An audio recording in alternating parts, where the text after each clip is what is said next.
This is 7 National News, and in our top story, His Highness Sheikh Mohammed bin Rashid Al Maktoum, the UAE Vice President and Prime Minister and ruler of Dubai, has revealed that the Emirate is embarking on the largest ever cultural project in the Arab world, the Sheikh Mohammed bin Rashid Library. The library, designed in the shape of an open book, is set to launch in 2017 and will be the largest cultural center in the region, with an investment of approximately 1 billion dirhams. Set to be in Al Jaddaf in the heart of Dubai and close to the Dubai Culture Village, the 7-story, 1 million square feet property will house more than 4.5 million books and include several areas for interaction, events, activities, educational and cultural festivals.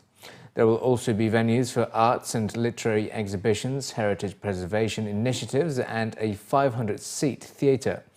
The library will also serve as a platform for hosting and launching the most significant intellectual and cultural initiatives regionally and globally. His Highness Sheikh Mohammed bin Rashid Al Maktoum stressed that the Arab world is facing a learning gap, which further stresses the need of projects the size of this historic cultural exchange. The library will also house a museum to celebrate heritage, the history of human civilization, in addition to being the largest book warehouse in the region, welcoming students, authors, translators, scholars and academics who share a passion for knowledge and wisdom. It is expected to receive 9 million visitors annually. The President of Chile, Queen Rania of Jordan, and the head of the IMF, Christine Lagarde, and His Highness Sheikh Abdullah bin Zayed Al Nahyan, the UAE Minister of Foreign Affairs, will be among those speaking during the upcoming Global Women's Forum to be held in Dubai later this month. Announcing details of the event today, the Dubai Women Establishment and the Women's Forum for the Economy and Society revealed that the Global Women's Forum will feature sessions and keynote speeches, as well as the Discovery, the signature creativity space at the heart of Women's Forum for the Economy and Society meetings. 5 main sessions will take place during the 2 days, exploring a range of topics such as breakthrough moments in work and life, the place of women and innovative thinking in tomorrow's cities, looking beyond the stereotypes of women in the Middle East, and how to create a lasting social impact. Meanwhile, the Discovery, which provides a unique opportunity for delegates to meet through interactive sessions and workshops, will build on the topics explored throughout the main sessions of the forum, through a range of creative hubs hosted by the forum's partners. I think the UAE has a very strong and serious initiatives towards women empowerment and gender balance, and the recent announcement of UAE Gender Balance Council is one of the biggest steps that the government has taken to prove and to empower women participation and increase it in different sectors like political and economic contribution. The UAE has always been leading on the women empowerment for the past decade, and Dubai today is taking an active role in basically hosting the first of its kind gathering, which is the Dubai World Forum for Women.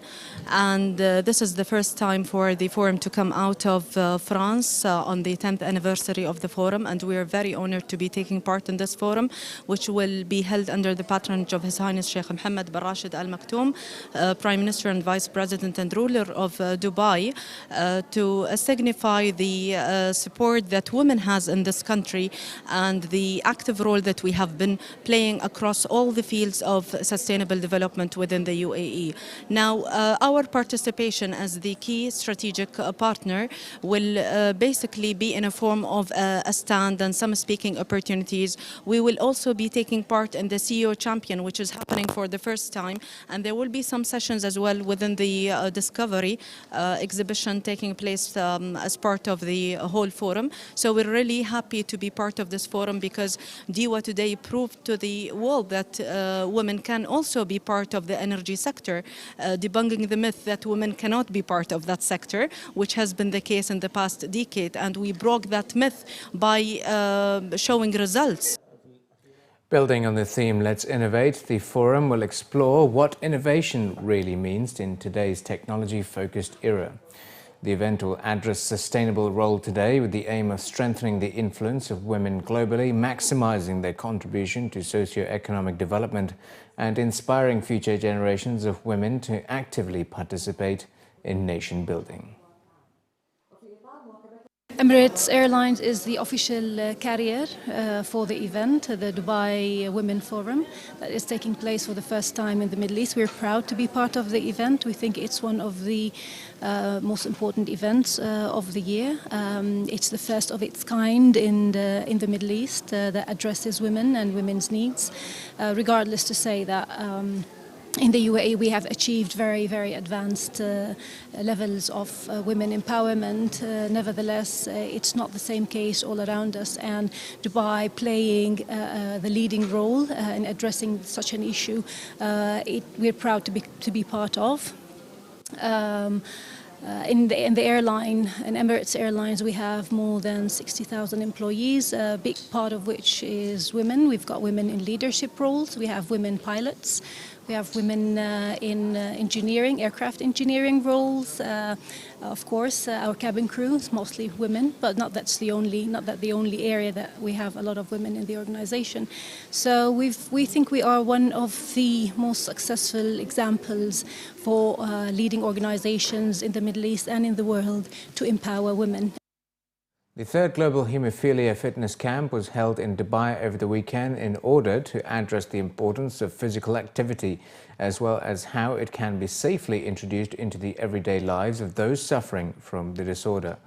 The three-day event was sponsored and organized by the Novo Nordisk Hemophilia Foundation and was run by a multidisciplinary team of healthcare professionals.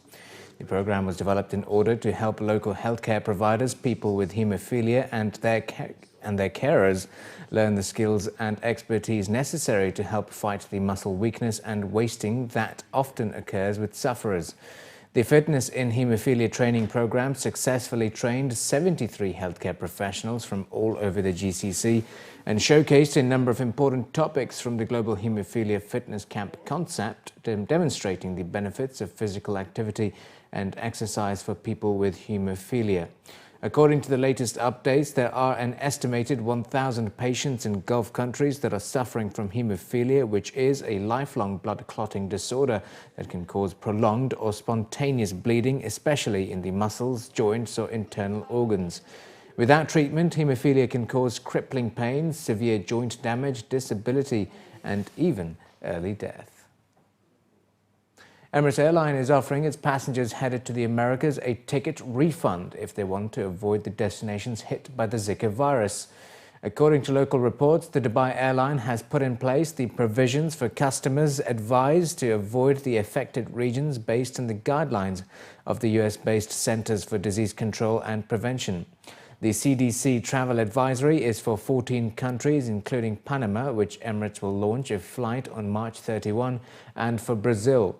Customers holding a ticket issued on or before January 29 this year for travel up to April 30 could rebook to an alternate destination in the Americas not affected by the virus or refund their travel to destinations reported to be affected by the Zika virus, according to an Emirates spokesperson quoted in the report. Etihad Airways reported operating its normal schedule of flights to the Americas, where it flies direct to Sao Paulo and Africa, but a spokeswoman said it will continue to monitor the situation. The virus poses a threat in particular to pregnant women and is spread by mosquitoes.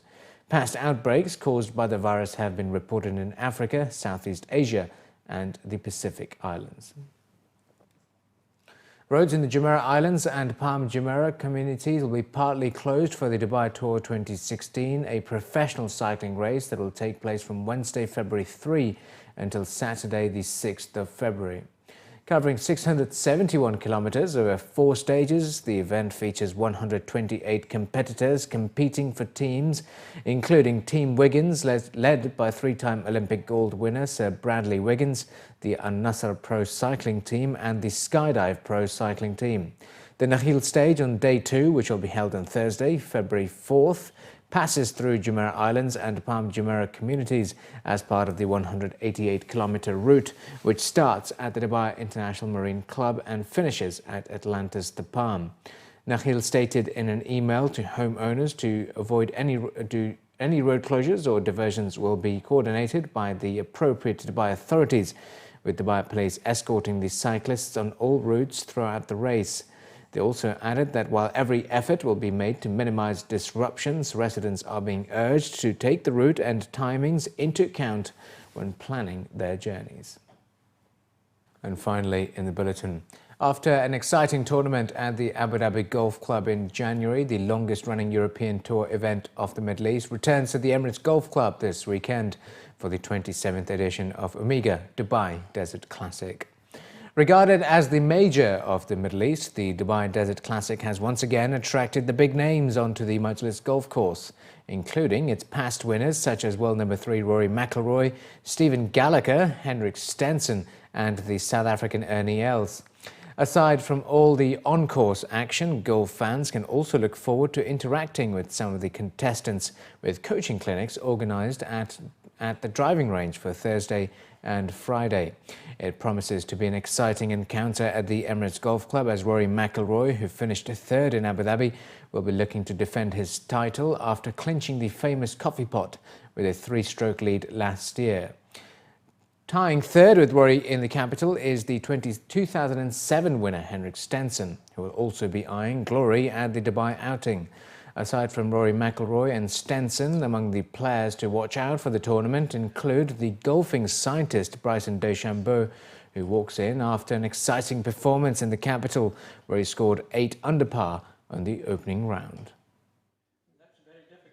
We had a fun time, and the golf course is awesome. I think it's number 46 in the world, and the architect did an incredible job at designing that golf course in the desert. So it has a lot of character, it was a lot of fun, and was able to play really well. And the hospitality has been incredible, and I'm excited to play. It's an honor to get to play and test my game against the best players in the world, and it isn't like a major. But again, looking forward to a great week, and whatever happens out there, and whether it's an MC or a win, it is what it is. And again, I'm an intern learning, so love learning. I'm a scientist. I like understanding that aspect of it, and it's a lot of fun.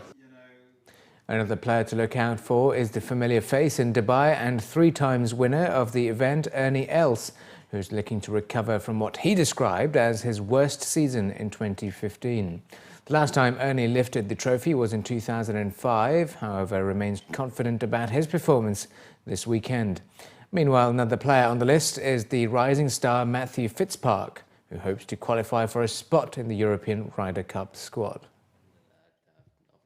I've had a great relationship with the golf course, and with the people. I've been coming here since 1993, so it's been quite a while.